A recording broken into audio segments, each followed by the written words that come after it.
जय श्री कृष्णा। राधे राधे। आप सभी को पाप मोचनी एकादशी व्रत की मंगल शुभकामनाएं। भगवान विष्णु और माता लक्ष्मी की कृपा आप और आपके पूरे परिवार पर सदैव बना रहे। तो आज की इस वीडियो में आप सुनने वाले हैं पाप मोचनी एकादशी व्रत की कथा। तो भगवान विष्णु और माता लक्ष्मी का ध्यान करते हुए इस पावन कथा का श्रवण करते हैं। प्रेम से बोलिए लक्ष्मी नारायण की जय।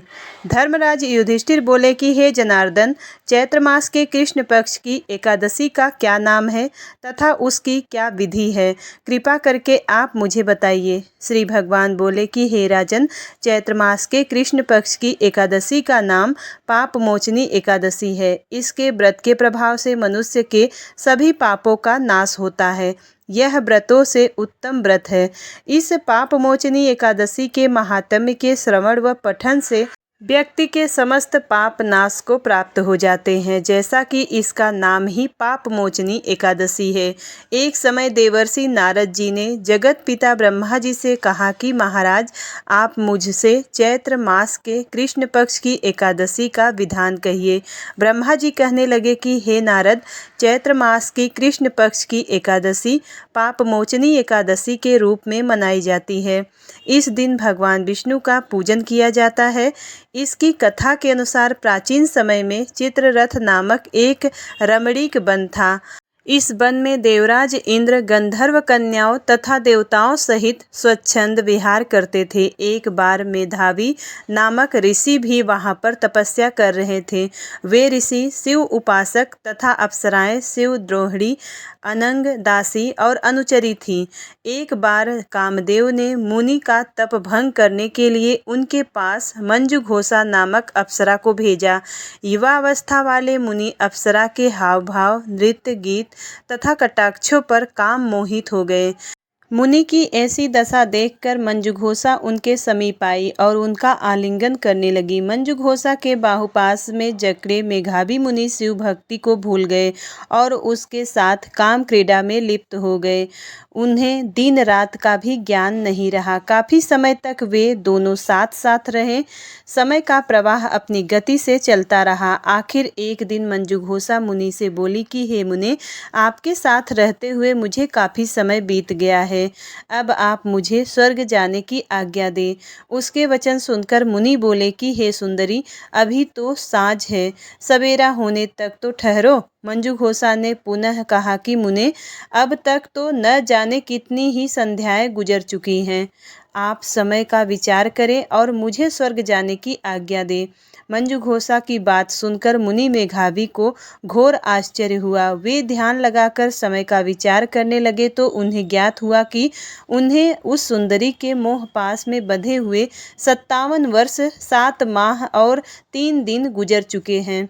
मेधावी मुनि उस अप्सरा को कालरूप जानकर उसे क्रोधित नेत्रों से देख श्राप देते हुए बोले कि अरे दुष्टे, मेरे तप को भ्रष्ट करने वाली तू मेरे श्राप के अधीन होकर पिशाचनी बन जा।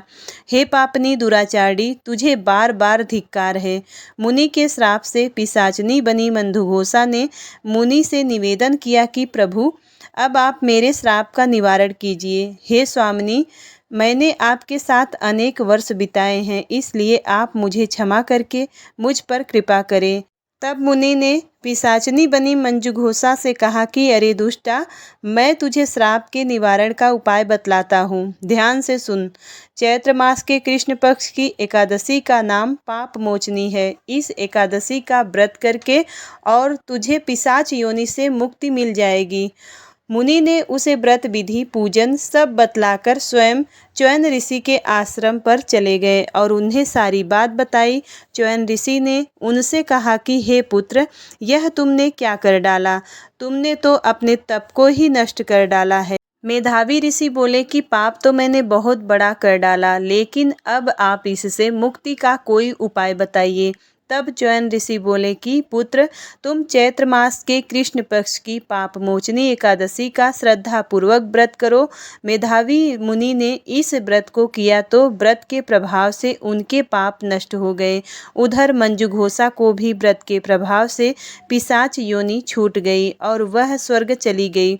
लोमस ऋषि बोले कि हे राजन, जो मनुष्य पाप मोचनी एकादशी का व्रत करते हैं उनके सारे पाप नष्ट हो जाते हैं। इसके इसके पठन से या श्रवण करने से 1000 गायों के दान का पुण्य मिलता है।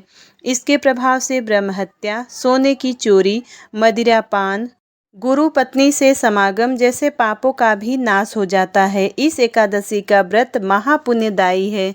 अतः हे नारद, जो कोई मनुष्य विधि पूर्वक इस व्रत को करेगा उसके सारे पापों का मुक्ति होना निश्चित है। और जो कोई इस व्रत के महात्म्य को पढ़ता अथवा सुनता है उसे सारे संकटों से मुक्ति मिल जाती है तथा अंत में स्वर्गलोक की प्राप्ति होती है। तो प्रेम से बोलिए भगवान विष्णु की जय, माता लक्ष्मी की जय। अब सुनते हैं एकादशी के दिन सुनी जाने वाली भगवान विष्णु की कहानी। कन्नौज में एक ब्राह्मण रहा करता था। उसका नाम अजामिल था। वह अजामिल बड़ा शास्त्रज्ञ था। शील, सदाचार और सद्गुणों का तो यह खजाना ही था। ब्रह्मचारी, विनयी, जितेंद्रिय, सत्यनिष्ठ, मंत्रवेत्ता और पवित्र भी था। इसने गुरु, संत, महात्माओं सबकी सेवा की थी। एक बार अपने पिता के आदेशानुसार वन में गया और वहां से फल फूल, समिधा तथा कुश लेकर घर के लिए लौटा। लौटते समय इसने देखा कि एक व्यक्ति मदिरा पीकर किसी वेश्या के साथ विहार कर रहा है। वेश्या भी शराब पीकर मतवाली हो रही है। अजामिल ने पाप किया नहीं, केवल आंखों से देखा और काम के बस में हो गए। अजामिल ने अपने मन को रोकने की बहुत कोशिश की लेकिन नाकाम रहे। अब यह मन ही मन उसी वेश्या का चिंतन करने लगा और अपने धर्म से विमुख हो गया। अजामिल सुंदर सुंदर वस्त्र, आभूषण आदि वस्तुएं जिनसे वह प्रसन्न होती ले आता। यहाँ तक कि इसने अपने पिता की सारी संपत्ति देकर भी उसी कुलटा को रिझाया। यह ब्राह्मण उसी प्रकार की चेष्टा करता जिससे वह वेश्या प्रसन्न हो। इसी वेश्या के चक्कर में यह अपने नवयुवती और विवाहिता पत्नी तक का परित्याग कर दिया और वह वेश्या के साथ रहने लगा। इसने बहुत दिनों तक वेश्या के मल समान अपवित्र अन्न से अपना जीवन व्यतीत किया और अपना सारा जीवन ही पापमय कर लिया। यह कुबुद्धि न्याय से और अन्याय से जैसे भी जहाँ भी धन मिलता वहीं से उठा लाता और उस वेश्या के बड़े कुटुंब का पालन करने लगा। वह व्यस्त रहता और चोरी से जुटे हुए और धोखाधड़ी से अपने परिवार का पेट पालता था। एक बार कुछ संत इसके गांव में आए। गांव के बाहर संतों ने कुछ लोगों से पूछा कि भैया किसी ब्राह्मण का घर बताइए, हमें वहां पर रात गुजारनी है। इन लोगों ने संतों के साथ मजाक किया और कहा कि संतों, हमारे गांव में तो एक ही श्रेष्ठ ब्राह्मण है जिसका नाम है अजामिल और इतना बड़ा भगवान का भक्त है कि गांव के अंदर नहीं रहता, गांव के बाहर ही रहता है। अब संत जन अजामिल के घर पहुँचे और दरवाज़ा खटखटाया। भक्त अजामिल, दरवाज़ा खोलो। जैसे ही अजामिल ने आज दरवाज़ा खोला तो संतों के दर्शन करते ही मानो आज अपने पुराने अच्छे कर्म उसे याद आ गए। संतों ने कहा कि भैया रात बहुत हो गई है, आप हमारे लिए भोजन और सोने का प्रबंध कीजिए। अजामिल ने सुंदर भोजन तैयार करवाया और संतों को करवा के और अजामिल ने संतों से सोने के लिए कहा तो संत कहते हैं कि भैया हम प्रतिदिन सोने से पहले कीर्तन करते हैं, यदि आपको समस्या न हो तो हम कीर्तन कर ले। अजामिल ने कहा कि आप ही का घर है महाराज, जो दिल चाहे सो करो। संतों ने सुंदर कीर्तन प्रारंभ किया और उस कीर्तन में अजामिल बैठा। सारी रात कीर्तन चला और अजामिल की आंखों से खूब आंसू गिरे, मानो आज आंखों से आंसू नहीं पाप धुल गए हैं। सारी रात भगवान का नाम लिया। जब सुबह हुई संत जन चलने लगे तो अजामिल ने कहा कि महात्माओं, मुझे क्षमा कर दीजिए, मैं कोई भक्त वक्त नहीं हूँ, मैं तो एक महापापी हूँ। मैं वेश्या के साथ रहता हूँ और मुझे गांव से बाहर निकाल दिया गया है। केवल आपकी सेवा के लिए मैंने आपको भोजन करवाया, नहीं तो मुझसे बड़ा पापी कोई नहीं है। संतों ने कहा, अरे अजामिल, तूने ये बात हमें कल क्यों नहीं बताई? हम तेरे घर में रुकते ही नहीं। अब तूने हमें आश्रय दिया है तो चिंता मत कर। ये बता कि तेरे घर में कितने बालक हैं? अजामिल ने बता दिया कि महाराज 9 बच्चे हैं और अभी ये गर्भवती है। संतों ने कहा कि इस बार जो तेरे संतान होगी वे तेरे पुत्र होगा और तू उसका नाम नारायण रखना, जो तेरा कल्याण हो जाएगा। उसके बाद संत जन आशीर्वाद देकर चले गए। समय बीता और उसके पुत्र हुआ, नाम रखा गया नारायण। अजामिल अपने पुत्र नारायण में बहुत आसक्त था। अजामिल ने अपना संपूर्ण हृदय अपने बच्चे नारायण को सौंप दिया था। हर समय अजामिल कहता था, नारायण भोजन कर लो, नारायण पानी पी लो, नारायण तुम्हारा खेलने का समय हो गया है, तुम खेल लो। हर समय नारायण नारायण करता था। इस तरह 88 वर्ष बीत गए। वह अतिशय मूढ़ हो गया था और उसे इस बात का पता ही न चला कि मृत्यु मेरे सिर पर आ पहुंची है। अब वह अपने पुत्र बालक नारायण के संबंध में ही सोचने विचारने लगा। इतने में ही अजामिल ने देखा कि उसे ले जाने के लिए यमराज के दूत आए हैं और वह नारायण नारायण पुकारने लगा। भगवान के पार्षदों ने देखा कि यह मरते समय हमारे स्वामी भगवान नारायण का नाम ले रहा है, उनके नाम का कीर्तन कर रहा है। अतः वे बड़े वेग से झटपट वहां आ पहुंचे। उस समय यमराज के दूत दासीपति अजामिल के शरीर में से उसके सूक्ष्म शरीर को खींच रहे थे। विष्णु दूतों से बलपूर्वक रोक दिया। अब उनके रोकने पर यमराज के दूतों ने उनसे कहा कि अरे धर्मराज की आज्ञा का निषेध करने वाले तुम लोग कौन हो? तुम किसके दूत हो? कहाँ से आए हो? और इसे ले जाने के लिए हमें क्यों रोक रहे हो? जब यमदूतों ने इस प्रकार कहा तब भगवान नारायण के आज्ञाकारी पार्षदों ने हंसकर कहा कि यमदूतों, यदि तुम लोग सचमुच धर्मराज के आज्ञाकारी हो तो हमें धर्म का लक्षण और धर्म का तत्व सुनाओ। दंड का पात्र कौन है? यमदूतों ने कहा कि वेदों ने जिन कर्मों का विधान किया है वे धर्म है और जिनका निषेध किया है वे अधर्म है। वेद स्वयं भगवान के स्वरूप हैं। वे उनके स्वाभाविक श्वास प्रश्वास एवं स्वयं प्रकाश ज्ञान है, ऐसा हमने सुना है। पाप कर्म करने वाले सभी मनुष्य अपने अपने कर्मों के अनुसार ही दंडनीय होते हैं। भगवान श्री हरि विष्णु जी के पार्षदों ने कहा कि यमदूतों, यह बड़े आश्चर्य और खेद की बात है कि धर्मज्ञों की सभा में अधर्म प्रवेश कर रहा है, क्योंकि वहां निरपराध और अदंडनीय व्यक्तियों को व्यर्थ ही दंड दिया जाता है। यमदूतों, इसने कोटि कोटि जन्मों की पाप राशि का पूरा पूरा प्रायश्चित कर लिया है, क्योंकि इसने विवश होकर ही सही भगवान के परम कल्याणमय मोक्षप्रद नाम का उच्चारण किया तो है।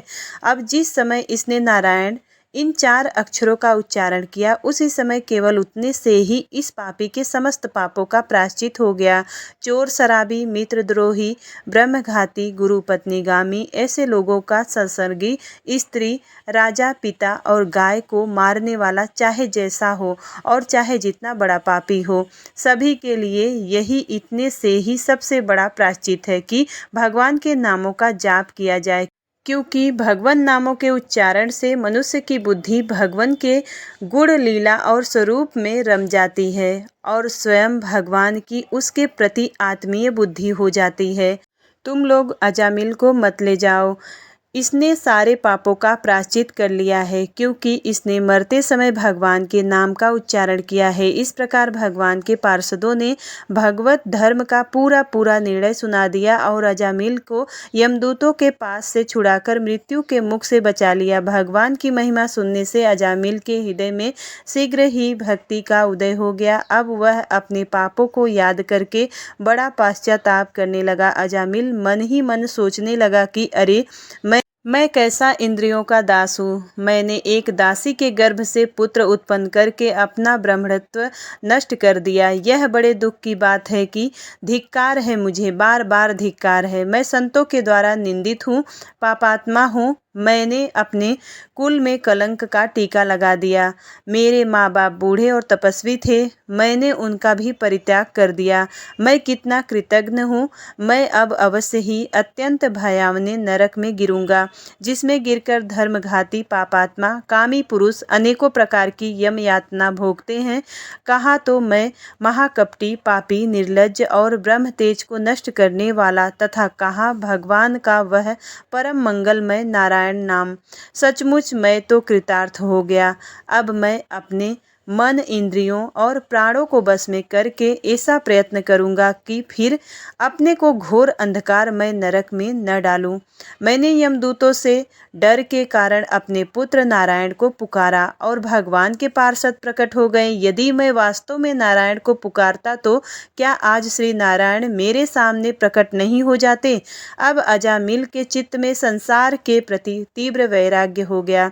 वे सबसे संबंध और मोह को छोड़कर हरिद्वार चले गए। उस देव स्थान में जाकर वे भगवान के मंदिर में आसन में बैठ गए और उन्होंने योग मार्ग का आश्रय लेकर अपनी सारी इंद्रियों को अन्य विषयों से हटाकर मन भगवान श्री हरिविष्णु में लीन कर लिया और मन को बुद्धि में मिला दिया।